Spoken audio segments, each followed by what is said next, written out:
বিসমিল্লাহির রহমানির রহিম।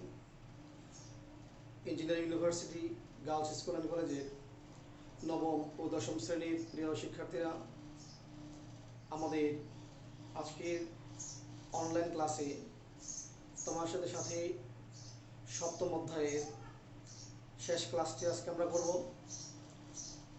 তোমরা জানো যে ইতিপূর্বে এই সপ্তম অধ্যায়ের পেছনের সবগুলো সৃজনশীল প্রশ্ন তোমাদের সাথে আমি আলোচনা করেছি। এই অধ্যায় থেকে তোমরা খতিয়ান প্রস্তুত করা শিখেছ, কিভাবে জাবেদা থেকে খতিয়ান প্রস্তুত করতে হয়, টি শখ এবং চলমান জের শখ, এগুলো তোমরা শিখেছো। আমার বিশ্বাস তোমরা এগুলো এখন পারো। তো আজকে আমরা এই অধ্যায়ের সর্বশেষ যে সৃজনশীল প্রশ্নটি রয়েছে, অর্থাৎ তোমরা দেখো তোমাদের বইয়ের 103 পৃষ্ঠায় সৃজনশীল প্রশ্ন 4, অর্থাৎ 4 নম্বর প্রশ্ন আজকে আমরা আলোচনা করব এবং সমাধান করব। তোমরা সবাই মনোযোগ দিয়ে শোনো এবং বইয়ের সাথে মিলিয়ে নাও এবং নিজেরা করার চেষ্টা করো। সবাই অবশ্যই বই, খাতা, কলম, পেন্সিল এবং ক্যালকুলেটর হাতে নিয়ে নেবে। তোমরা এই অধ্যায়ের পর অবশ্যই নিজেদের খতিয়ান করতে পারা শিখতে পারতে হবে এবং নিজেদের তোমরা প্র্যাকটিস করতে হবে, তাহলেই তোমাদের পক্ষে কেবল সম্ভব হবে। আমরা এই অধ্যায়ে অনেকগুলো ক্লাস করেছি, খতিয়ানের চলমান জের শখ এবং টি শখ। আজকে তার ধারাবাহিকতায় আমরা 4 নম্বর সৃজনশীল প্রশ্নটাকে আলোচনা করব। তোমরা দেখো তোমাদের বইয়ে 103 পৃষ্ঠা যে প্রশ্নটি রয়েছে, এখানে জনাব বড়ুয়া একজন ব্যবসায়ী, সাভারের আশুলিয়ায় তিনি বড়ুয়া নার্সারি নামে একটি তার নার্সারি রয়েছে। তোমরা জানো নার্সারি মানে হচ্ছে যেখানে বিভিন্ন জাতের গাছ, ফল গাছ, ফুল গাছ, ঔষধি গাছ, তারপরে ফলের বীজ, ফুলের বীজ, নানান ধরনের গাছ সংক্রান্ত যত সার, বীজ, এগুলো ওরা বিক্রি করে থাকে। তো তোমাদের নিশ্চয়ই মনে আছে, আমি এর আগের ক্লাসে তোমাদের বলেছি যে যে জিনিসের ব্যবসা যে করবে ওইটা তার কাছে পণ্য হবে। তো যেহেতু এখানে একটি নার্সারি ব্যবসার আমরা উদ্দীপক নিয়ে কাজ করব এবং তারটাই হচ্ছে সাভারে একটি নার্সারি সে করেছে মিস্টার বড়ুয়া। অতএব তার গাছ, ফুল গাছ, ফল গাছ, ফুলের বীজ, ফলের বীজ, এগুলো হবে তার জন্য পণ্য। আর তোমরা জানো পণ্য হইলেই সেটাকে আমরা ক্রয় নামে বিবেচনা করি, ক্রয় হিসাবে লিপিবদ্ধ করি। পণ্য নামে কোনো হিসাব লিপিবদ্ধ হয় না। আর পণ্য ছাড়া অন্য সকল ক্রয়ের বেলায় আমরা বলেছি যে জিনিস কিনা হবে তার নাম লিখে রাখতে হবে। তো সুতরাং তোমরা এখানে খেয়াল রাখো, এই অঙ্কের বেলায় যেহেতু এটি একটি নার্সারি ব্যবসা, মিস্টার বড়ুয়া একটি নার্সারি ব্যবসা করছেন, সুতরাং নার্সারি ব্যবসার পণ্য হবে গাছ, বিভিন্ন রকমের জাতের চারা গাছ, চারা গাছের বীজ, এবং এই গাছ সংক্রান্ত যদি কোনো ঔষধ, সার, কীটনাশক এইসব সাথে সে বিক্রি করে এই নার্সারি থেকে, এগুলো তার জন্য হবে এখানে পণ্য। অর্থাৎ নার্সারি যেসব জিনিস বিক্রয় করে সেগুলো তার জন্য পণ্য, এবং যেগুলো সে ক্রয় করে এগুলো তার জন্য হচ্ছে পণ্য। তো দেখো এই উদ্দীপকের আলোকে আমরা যে কাজটা করব, এখানে ক নম্বরে আমাদের প্রশ্ন করেছে বড়ুয়া নার্সারির 5 ও 10 জুলাই তারিখের লেনদেনগুলো জাবেদা লিপিবদ্ধ করব। তো তোমরা জাবেদা আগেও করেছো, তোমরা জাবেদা পারো নিশ্চয়ই আমার বিশ্বাস। তারপর আমি তোমাদের করে দিচ্ছি যে 4 নং প্রশ্নের উত্তর তোমরা কয়ের দুটি জাবেদা করতে বলা হয়েছে আমাদের, আমরা জাবেদাগুলো করে নিই।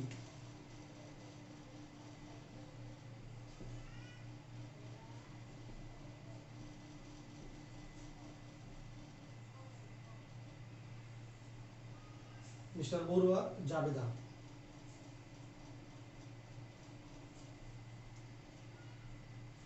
এই জাবেদা বলতে সাধারণ জাবেদাকে বোঝানো হবে।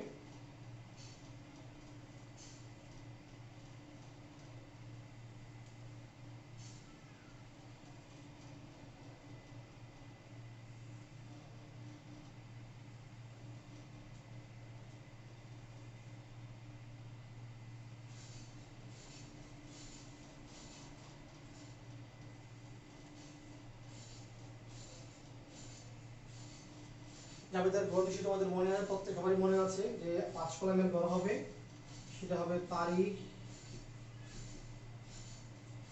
বিবরণ,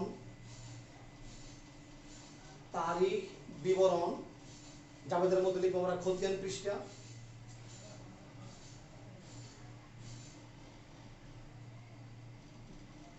ডেবিট টাকা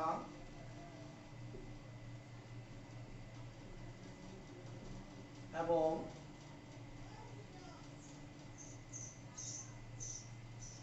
ক্রেডিট টাকা। উদ্দীপকটি 2017 সালে, লেখো 2017 ইং আমাদের দুইটি জাবেদার কথা বলা হয়েছে এখানে, জুলাই 5 এবং জুলাই 10।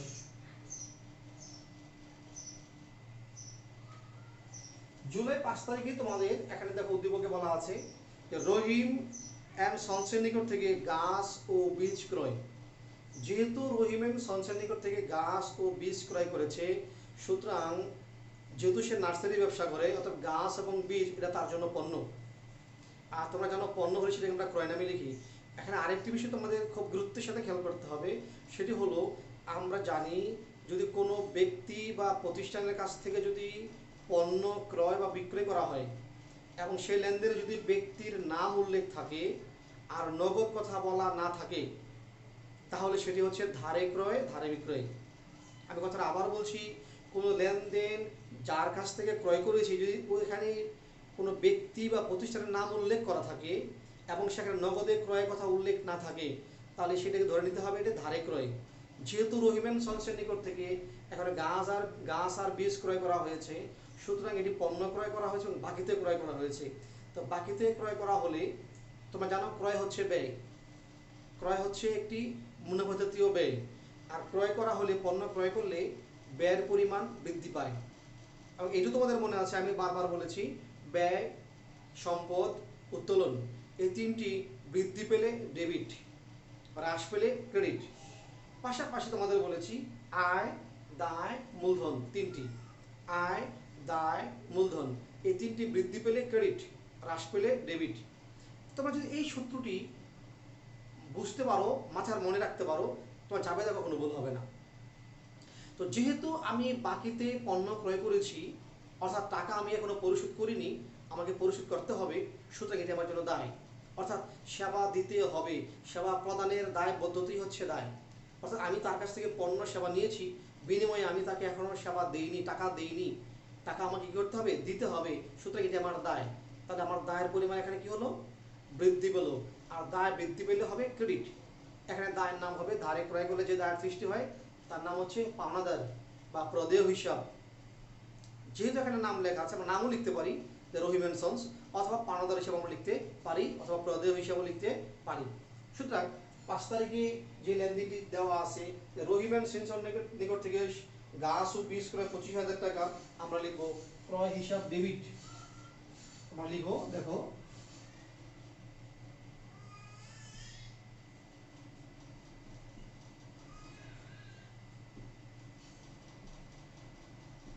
ক্রয় হিসাব ডেবিট, পাওনাদার হিসাব ক্রেডিট। পাওনাদারের জায়গায় আমরা লিখতে পারতাম প্রদেয় হিসাব ক্রেডিট অথবা রহিম এন্ড সন্স হিসাব ক্রেডিট। পাওনাদার হিসাব ক্রেডিট। সাধারণ জাবেদা সাধারণত পাওনাদার প্রদেয় হিসাব নামে ধারে ক্রয় লেখা হয়। যখন আমরা ক্রয় জাবেদা করবো, বিক্রয় জাবেদা করবো, সেক্ষেত্রে আমরা তাদের নাম লিখে রাখবো এবং তাদের নামে আমরা সহকারী খতিয়ান করে থাকি, আলাদা খতিয়ান করবো। সাধারণ জাবেদা সাধারণত ধারে ক্রয় হলে পাওনাদার বা প্রদেয় হিসাবে লিপিবদ্ধ করা হয়। এটা ব্যাখ্যা লিখবো, যেহেতু ধারে পণ্য ক্রয় করা হলো, ধারে বা বাকিতে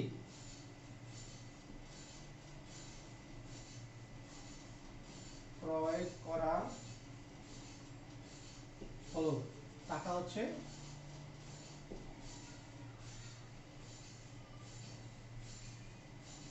25,000। পাশাপাশি জুলাই 10 তারিখ জাবেদা বলা হয়েছে, 10 তারিখ বলা আছে দেখো, রাশেদ এন্ড কোংয়ের নিকট নগদে বিক্রয় 37,000 টাকা।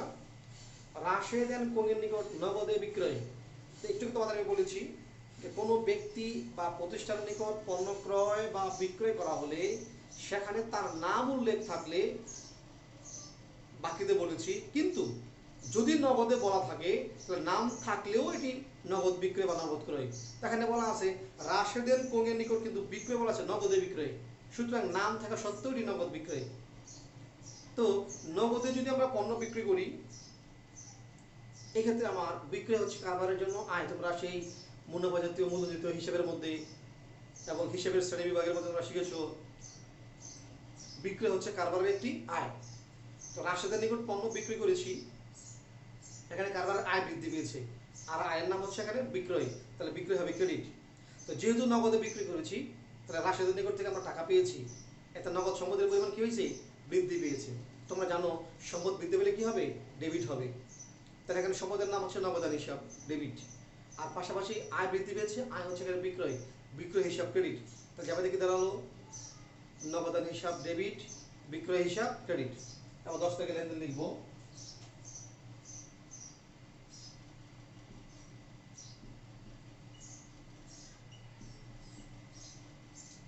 নগদান হিসাব ডেবিট,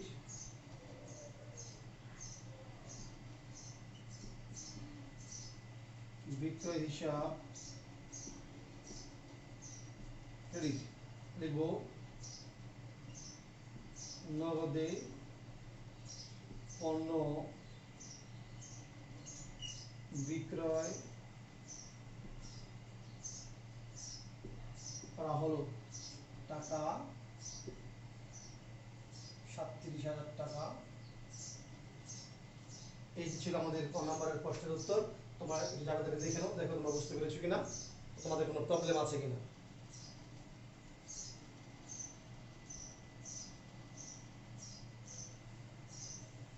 তোমরা যদি বসে থাকো এবং উঠায় থাকো, আমি বোর্ড থেকে মুছে দিচ্ছি।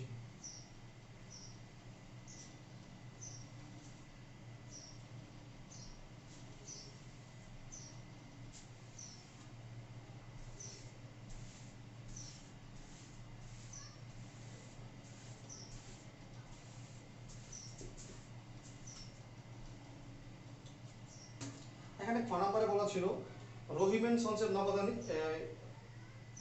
সন্স হিসাব ও নগদান হিসাব টি সকের খতিয়ান প্রস্তুত করো। এখানে খ নম্বরে দুটি খতিয়ান করতে বলা হয়েছে টি সকে। একটি বলা হয়েছে রহিম এন্ড সন্স হিসাব, আরেকটি বলা হয়েছে নগদান হিসাব। টি সকে খতিয়ানভুক্ত করে জের নির্ণয় করো। জের নির্ণয় করা বলতে তোমরা জানো, জের নির্ণয় করা মানে হচ্ছে উদ্বৃত্ত নির্ণয় করা, যেটা তোমাদের শেখানো হয়েছে, শিখিয়েছি আমি। তারপরও এখন দুটি খতিয়ান করতে বলা হয়েছে, আমরা দুটি খতিয়ান এখানে বলবো। একটু হচ্ছে রহিম এন্ড সন্স হিসাব, অর্থাৎ পাওনাদার হিসাব। এখানে রহিম এন্ড সন্স হিসাব বলতে আমরা বুঝবো এখানে পাওনাদার হিসাব, অর্থাৎ রহিম এন্ড সন্স নামেও আমরা লিখতে পারবো, পাওনাদার হিসাব নামেও আমরা লিখতে পারবো। তো যেহেতু খতিয়ান করবো টি সক,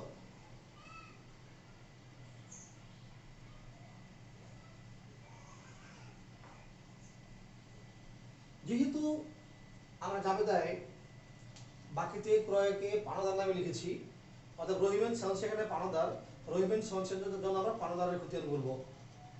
আমরা ক্রয় জাবেদা যখন করব বিশেষ জাবেদা, তখন রহিম এন্ড সন্সের নামে আমরা সহকারী খতিয়ান করব, আর সাধারণ জাবেদা আমরা সেটাকে পাওনাদার হিসেবে পাওনাদার খতিয়ান করব। তাহলে পাওনাদার হিসাব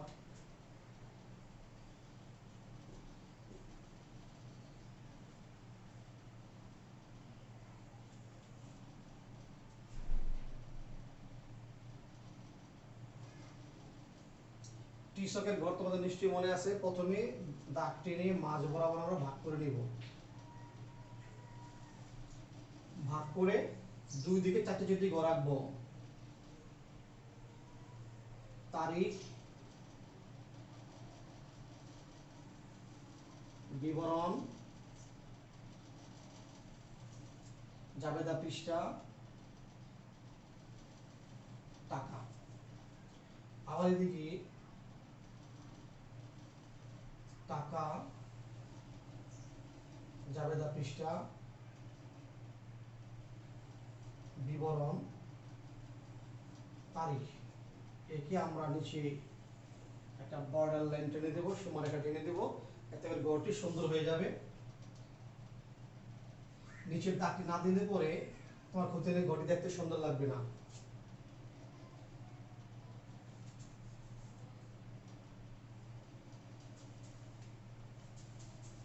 আমরা ঘরটি এঁকে নিলাম। এখানে লিখব ডেবিট,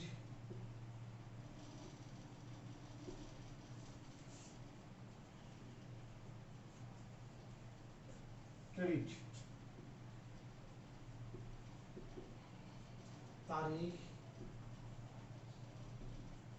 বিবরণ,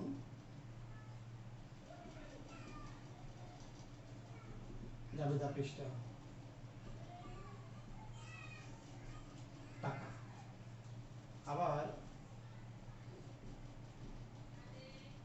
তারিখ, বিবরণ,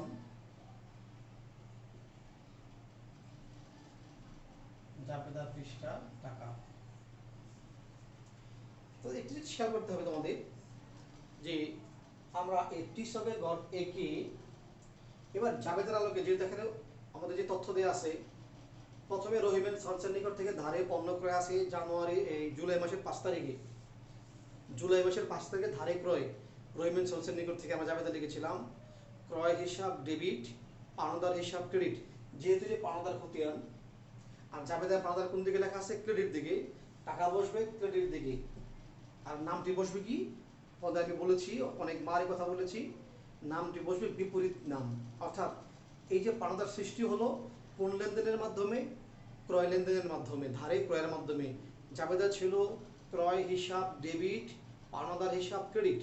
তো যেহেতু খতিয়ান হচ্ছে পাওনাদার আর জাবেদার মধ্যে পাওনাদার ক্রেডিট দিকে আছে, তাই খতিয়ানের ক্রেডিট দিকে বসবে, নামটি বসবে বিপরীত।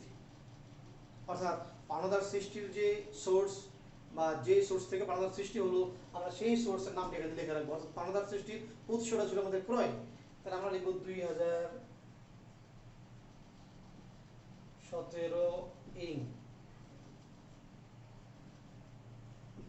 জুলাই 5। আমরা লিখবো এখানে ক্রয় হিসাব, আমরা পণ্য ক্রয় করেছিলাম 25,000 টাকার। পাশাপাশি তোমরা পরক্ষণে দেখো 19 তারিখ এক লেনদেন রয়েছে এখানে। 19 তারিখ, জুলাই মাসের 19 তারিখে বলা হয়েছে গাছ ফেরত দেওয়া হলো। কাকে ফেরত দেওয়া হলো? যার কাছ থেকে আমরা কিনেছিলাম। তো যেহেতু এখানে 19 তারিখের পূর্বে আমাদের একটি ক্রয় আছে, বাকিতে ক্রয়, সেটা কাকে? রহিম এন্ড সন্স। তো রহিম এন্ড সন্সের নিকট থেকে যেহেতু বাকিতে পণ্য আমি ক্রয় করেছি, তখন আমরা জাবেদা লিখেছিলাম ক্রয় হিসাব ডেবিট, পাওনাদার হিসাব ক্রেডিট। এখন যদি তাকে আমি সেই তার ক্রয়কৃত পণ্য বা তার কাছ থেকে ক্রয়কৃত যে গাছ, নিশ্চয়ই কোনো ত্রুটি রয়েছে বা কোনো প্রবলেম আছে, অথবা আমার জন্য অপ্রয়োজনীয় গাছ, এই কারণে আমরা তাকে আবার গাছটি কি করে দেবো? ফেরত দিয়ে দেবো। তো গাছ কিন্তু এখন আমার জন্য পণ্য। তাহলে এই পণ্য আমি ক্রয় করে এনেছিলাম রহিম এন্ড সন্সের নিকট থেকে, এখন সেই গাছ আবার তাকে ফেরত দিয়ে দিয়েছি। এটিকে বলা হয় ক্রয় ফেরত অথবা বহি ফেরত বলা হয়। অর্থাৎ এই ফেরতটা বাইরে দেওয়া হয়, পাওনাদারের কাছে ফেরত দেওয়া হয়, ফেরতটা চলে যায়, এই জন্য এটাকে বলা হয় বহি ফেরত বা ক্রয় ফেরত। যে নামে তুমি বলো, ক্রয় ফেরত অথবা বহি ফেরত। কাকে ফেরত দিয়েছি? যার কাছ থেকে বাকিতে কিনেছিলাম, যে পাওনাদার ছিল। তো পাওনাদারকে যদি আমি গাছ ফেরত দিয়ে দিই, তাহলে নিশ্চয়ই পাওনাদারের পরিমাণ কমে যাবে। আমার এখানে জাবেদা দাঁড়াবে পাওনাদার হিসাব ডেবিট, ক্রয় ফেরত বা বহি ফেরত হিসাব ক্রেডিট। আমি জাবেদার আবার বলছি, পাওনাদারকে পণ্য ফেরত দেওয়া হলে পাওনাদারের পরিমাণ হ্রাস পায়, তাই আমরা জাবেদা লিখব পাওনাদার হিসাব ডেবিট। যে দায় হ্রাস পেয়েছে, দায় হ্রাস পেলে ডেবিট, দায় বৃদ্ধি পেলে ক্রেডিট।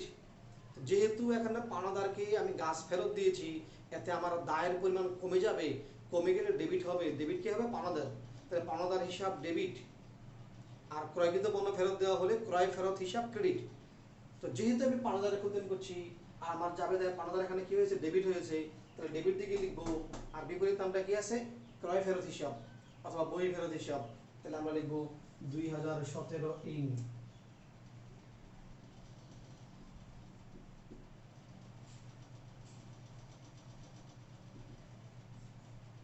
লিখবো আমরা ক্রয় ফেরত হিসাব।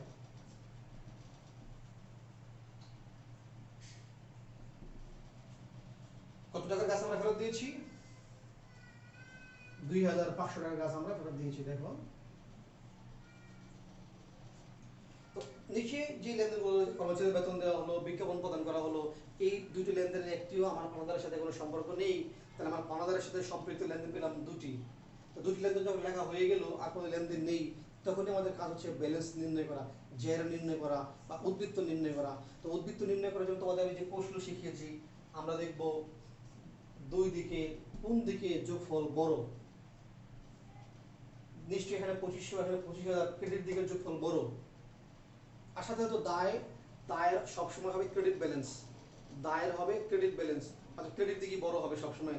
যেহেতু পাওনাদার একটা দায়, তো দায়ের খতিয়ান করার সময় তোমার মাথায় রাখবে, যেহেতু এটি দায়, সুতরাং দায়ের বেলায় অবশ্যই ক্রেডিট দিক বড় হবে, অর্থাৎ এটা ক্রেডিট ব্যালেন্স হবে, অর্থাৎ ক্রেডিট দিকে আগে যোগ করবো।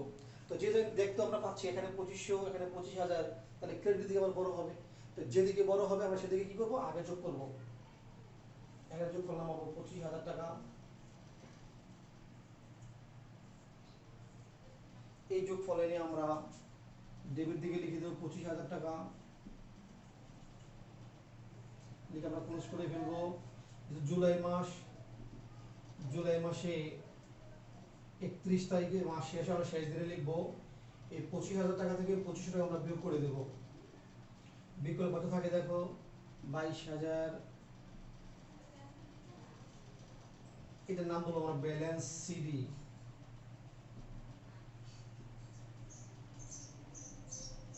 ব্যালেন্স সিডি অর্থাৎ উদ্বৃত্ত নিচে নিত, মানে এখান থেকে নিচে স্থানান্তর হবে অথবা স্থানান্তর করতে হবে। ব্যালেন্স সিডি ক্যারিয়ার ডাউন, এটাকে বলা হয় ক্যারিয়ার ডাউন, মানে যে নিচে নিত। তো এই যে দুই দিকের পার্থক্য বের করা হলো, এটাকে বলা হয় ব্যালেন্স বা জেড। তাহলে পাওনাদার ছিল আমার 25,000, মাল ফেরত দিয়েছি 2500, তাহলে পাওনাদার রইল আর 22,500। জুলাই মাসে আমরা আগস্ট মাসের 1 তারিখে গিয়ে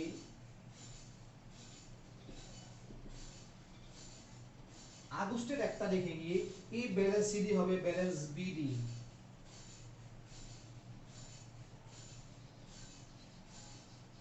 ব্যালেন্স বিডি 22,500 টাকা। বিডি অর্থ ব্রড ডাউন, ব্রড ডাউন, উপর থেকে আনিত বা উদ্বৃত্ত স্থানান্তর স্থানান্তর হয়েছে। তো এই যে কাজটি করলাম, কোন দিক বড় ছিল, ক্রেডিট দিক বড় ছিল, ছোট ছিল কোন দিক, ডেবিট দিক। এই দুইয়ের পার্থক্যের মাধ্যমে যে ব্যালেন্স সৃষ্টি হয়েছে তার নাম হচ্ছে ক্রেডিট ব্যালেন্স। অর্থাৎ ব্যালেন্স নির্ণয় করার সময় যেদিকে টাকা বড় হবে আর তার বিপরীত দিকে টাকা ছোট হবে, বড় হওয়ার কারণে, ক্রেডিট দিক বড় হওয়ার কারণে ডেবিট দিকে পার্থক্য বের হয়েছে। এই যদি ডেবিট দিকের যোগফল বড় হয়, ক্রেডিট দিকের যোগফল ছোট হয়, এই দুইয়ের পার্থক্যের মাধ্যমে ক্রেডিট দিকে যে ব্যালেন্স বের হবে, এই ব্যালেন্সের নাম হবে ডেবিট ব্যালেন্স।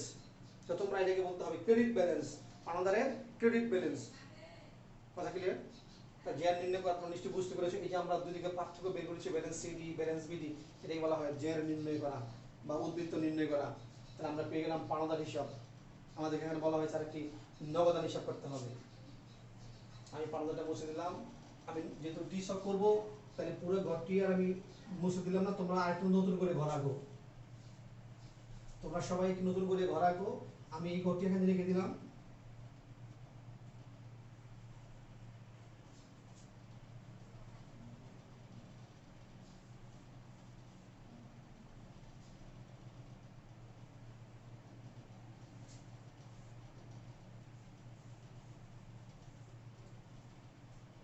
তোমরা সবাই নতুন করে একটি ঘর এঁকে নাও। যেহেতু আমাদের দুইটি খতিয়ান করতে বলা হয়েছে, পাওনাদার খতিয়ান এবং নগদ খতিয়ান, তোমরা আমি 1 মিনিট সময় দিলাম, তোমরা ঘরটা এঁকে নাও। এটার নাম দিবা তোমরা নগদান হিসাব। নগদান হিসাব তোমরা ঘর আঁকো সবাই।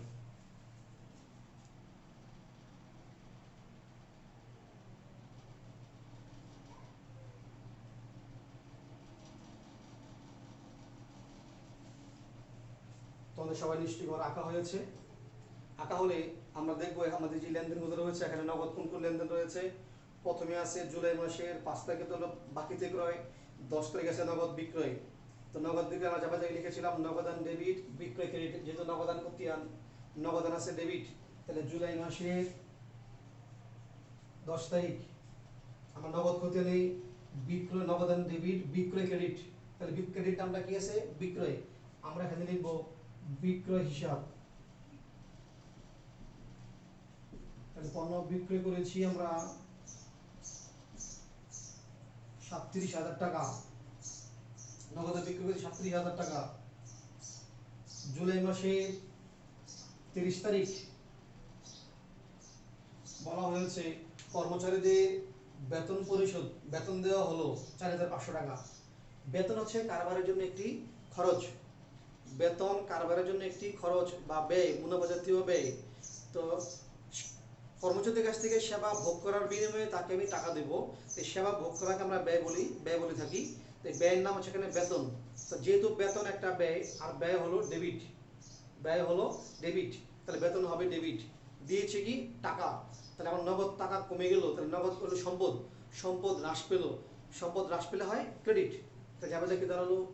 বেতন হিসাব ডেবিট, নগদান হিসাব ক্রেডিট। তো যেহেতু নগদান ক্রেডিট হয়েছে, তাহলে নগদ ক্ষতির আমরা ক্রেডিট দিকে লিখবো। বিপরীত নামটা কি আছে এখানে?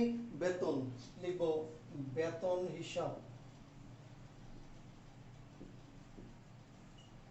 কত টাকা দিয়েছি দেখো? 4,500 টাকা জুলাই মাসের 30 তারিখ।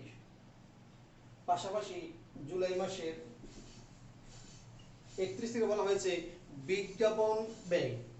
বিজ্ঞাপন অর্থাৎ পণ্যের প্রচারের জন্য, পণ্যের বিক্রি বৃদ্ধি করার লক্ষ্যে টিভিতে বা ব্যানার, ফেস্টুন বা বিভিন্নভাবে পণ্যের বিজ্ঞাপন দেওয়া হয়, এটি কারবারের জন্য একটি খরচ। এটা যদি বড় অঙ্কের খরচ হয় সেটাকে আমরা বলি বিলম্বিত মুনাফা জাতীয় ব্যয়, ছোট অঙ্কের হলে আমরা বলি মুনাফা জাতীয় ব্যয়।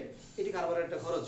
এই খরচেরও বেতনের মধ্যে সেম জাবেদা লিখবো আমরা, বিজ্ঞাপন হিসাব ডেবিট, নগদান হিসাব ক্রেডিট। তাহলে বিজ্ঞাপন হিসাব ডেবিট, নগদান হিসাব ক্রেডিট। যেহেতু নগদ খতিয়া, তাহলে এটাও ক্রেডিট দিকে বসবে, নাম লিখবো আমরা বিজ্ঞাপন হিসাব।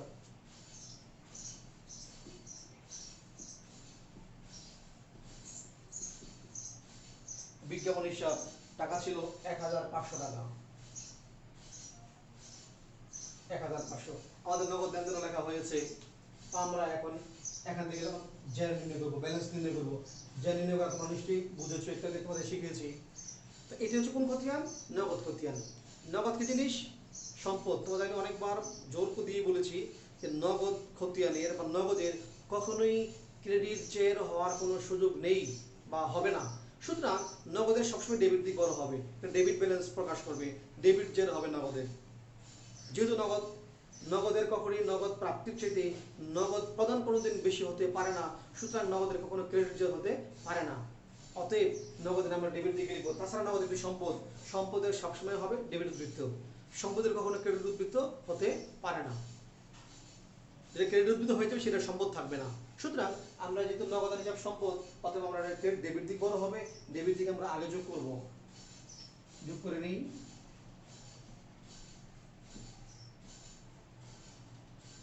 37,000 টাকা।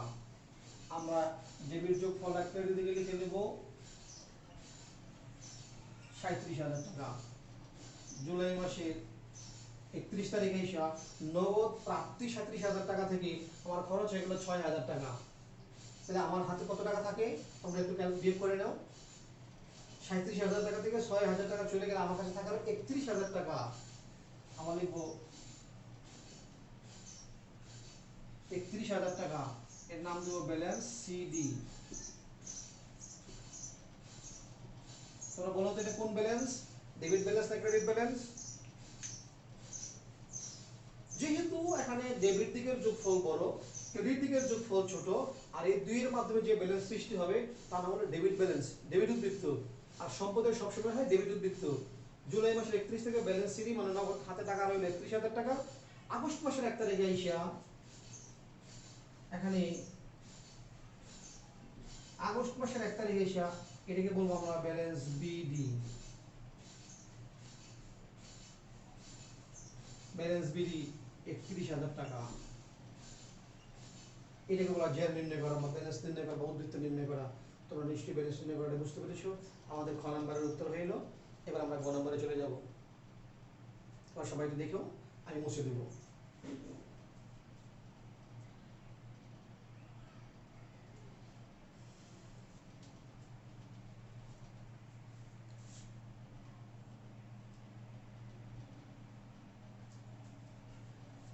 দিচ্ছি।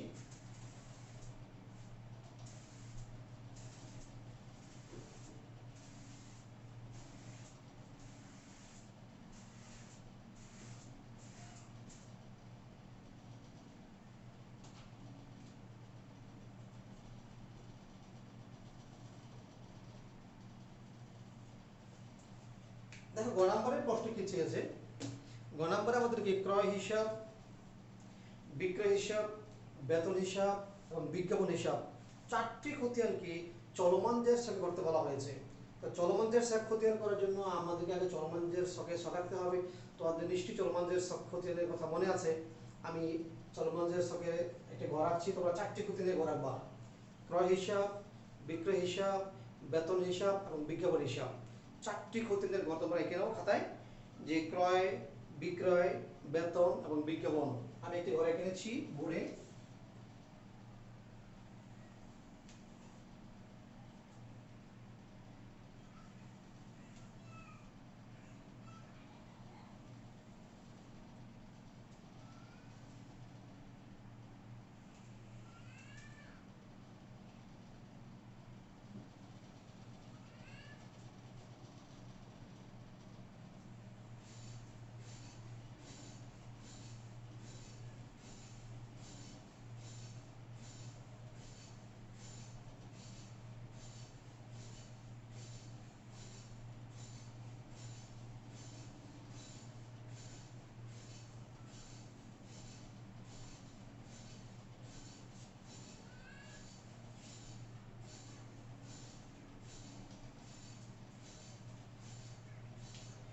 প্রথমে আমরা ক্রয় হিসাব করি, আমরা এর নাম দিয়ে দিই ক্রয় হিসাব।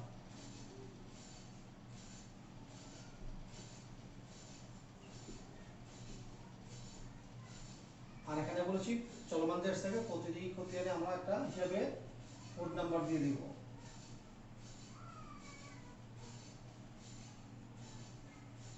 হিসাবে কোড নাম। আর এখানে দেব তারিখ,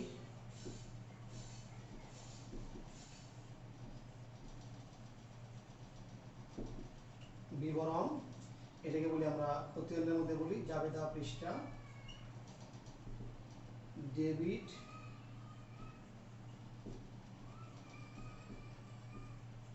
টাকা, এদিকে লিখব আমরা ক্রেডিট,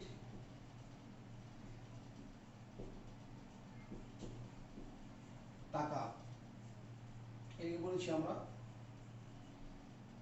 জের বা উদ্বৃত্ত। জেরের জায়গায় তোমরা উদ্বৃত্ত লিখতে পারো।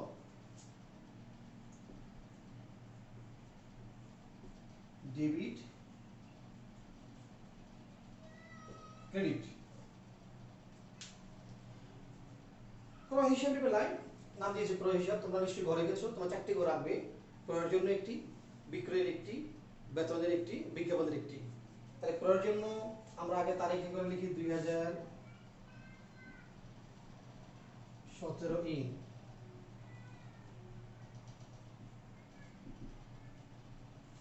জুনের 5 তারিখে ক্রয় করা হয়েছিল। 5 তারিখে ক্রয় আমরা কিভাবে লিখেছিলাম? ক্রয় হিসাব ডেবিট, পাওনাদার হিসাব ক্রেডিট। যেহেতু ক্রয় খতিয়ান, তা আমরা এখানে কি নামে লিখবো? পাওনাদার হিসাব নামে লিখবো।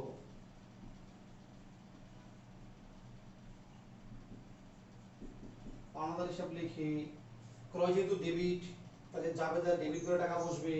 টাকা ছিল 25,000, আমরা লিখবো এখানে 25,000।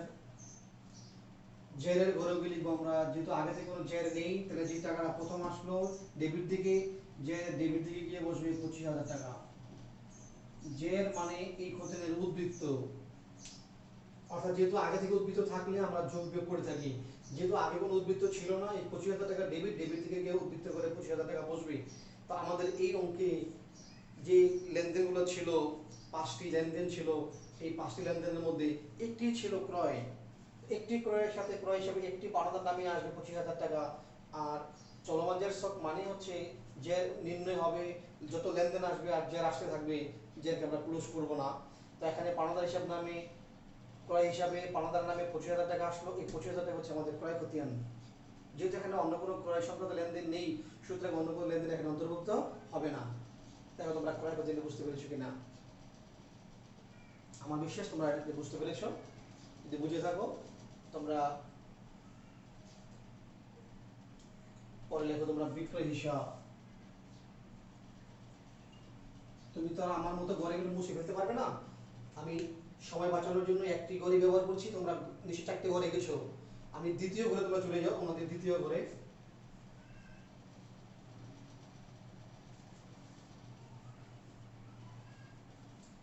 তোমরা তোমাদের দ্বিতীয় ঘরের নাম দাও বিক্রয় হিসাব। এখানে 10 তারিখে ছিল যে রাশেদান কোংয়ের নিকট নগদে বিক্রয় করা হয়েছিল। যেহেতু রাশেদান কোংয়ের নিকট নগদে বিক্রয় করা হয়েছে আর তারিখটি ছিল 10 তারিখ, আমরা লিখব জুলাই 10 তারিখ। তো 10 তারিখে বিক্রয় আমরা কি যাবে লিখেছিলাম যে নগদান হিসাব ডেবিট, বিক্রয় হিসাব ক্রেডিট। নগদান হিসাব ডেবিট, বিক্রয় হিসাব ক্রেডিট। যেহেতু এটা বিক্রয় খতিয়ান, তাহলে আমরা কি নামে লিখবো? নগদান হিসাব নামে লিখবো।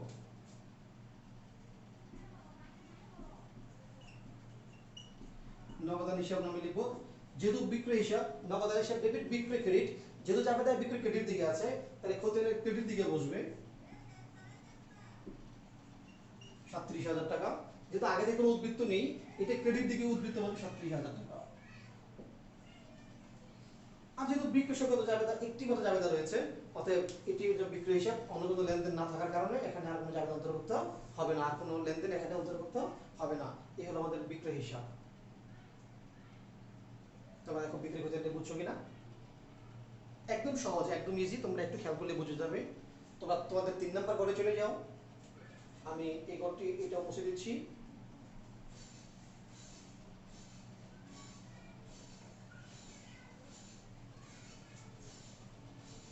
যেহেতু আমাদের অনলাইন ক্লাস, অতএব আমি বারবার ঘরটা আঁকলাম না, একটি করে বারবার ব্যবহার করছি। তোমরা কিন্তু একটি করে ব্যবহার করবে না, তোমরা 4টি করে এঁকে নিবে। তোমরা এবার 3 নাম্বার ঘরে চলে যাবে। 3 নাম্বার ঘরে তোমরা নাম দেবে এটা বেতন হিসাব। বেতন হিসাব। তো 3 নাম্বার ঘরে গিয়ে তোমরা নাম দাও বেতন হিসাব, বাকিগুলো সব লিখে নাও। বেতন হিসাব লিখে এবার 30 তারিখ, জুলাই মাসের 30 তারিখে বেতন দেওয়া হয়েছিল। তোমরা বলো কি জাবেদা হবে? বেতন প্রদানের জাবেদা ছিল কি? বেতন হিসাব ডেবিট, নগদান হিসাব ক্রেডিট। যেহেতু বেতন খতিয়ান আর জাবেদার বেতন হয়েছে ডেবিট, বিপরীত নামটা কি? নগদান হিসাব। আমরা এখানে লিখব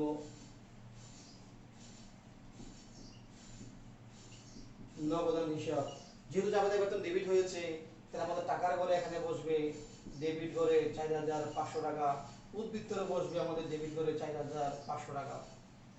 আর বেতন সংক্রান্ত জাবেদা যদি একটি রয়েছে, অতএব একটিরই আমাদের এখানে খতিয়ান হয়ে যাবে। এর নাম হলো বেতন খতিয়ান, বেতন হিসাব। অনেকটা বুঝতে পেরেছো? এবার আমরা চলে যাব বিজ্ঞাপন হিসাবে। আমি আবার এটা মুছে দিচ্ছি, তোমরা দেখে নাও। একটি করে লেনদেন থাকার কারণে আমাদের এখানে অনেক লেনদেন, বারবার লেনদেন লেখা লাগছে না, একটি লেনদেন দ্বারাই খতিয়ান হয়ে যাচ্ছে। যদি বেতন সংক্রান্ত আরো লেনদেন থাকতো, আরো লেনদেন এখানে অন্তর্ভুক্ত আমরা করতাম। তো যেহেতু এখানে বেতন নামে একটি জাবেদা রয়েছে, তাহলে একটি এখানে অন্তর্ভুক্ত হবে। তো তোমরা তোমাদের 4 নাম্বার ঘরে চলে যাও। আমি একটিও মুছে দিচ্ছি। 4 নাম্বার আমাদের খতিয়ানের নাম হবে বিজ্ঞাপন হিসাব।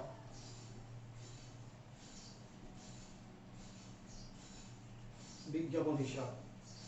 এখানে বিজ্ঞাপন যে লেনদেন তারিখ 31 তারিখ, এখানে বলা হয়েছে বিজ্ঞাপন প্রদান করা হলো, বিজ্ঞাপন ব্যয় প্রদান। তো বিজ্ঞাপন আমরা জাবেদা বলি বিজ্ঞাপন হিসাব ডেবিট, এটি একটা ব্যয়, মুনাফাজাতীয় ব্যয়। সুতরাং হবে বিজ্ঞাপন হিসাব ডেবিট, নগদান হিসাব ক্রেডিট। আমি কিন্তু বারবার বলছি, তোমরা কিন্তু একই ঘরে আমার মতো মুছে মুছে কাজ করবে না। তোমরা অবশ্যই ঘরগুলো আলাদা আলাদা করে আঁকবে, 4টি খতিয়ানের ঘর আঁকবে। প্রয়োজনের একটা, বিক্রয়ের একটা, বেতনের একটা, বিজ্ঞাপনের একটা। তো এখানে বিজ্ঞাপনের জাবেদা ছিল বিজ্ঞাপন হিসাব ডেবিট, নগদান হিসাব ক্রেডিট। তাহলে বিজ্ঞাপন খতিয়ানে আমরা কি নামে লিখবো? এখানে নগদান হিসাব নামে লিখবো।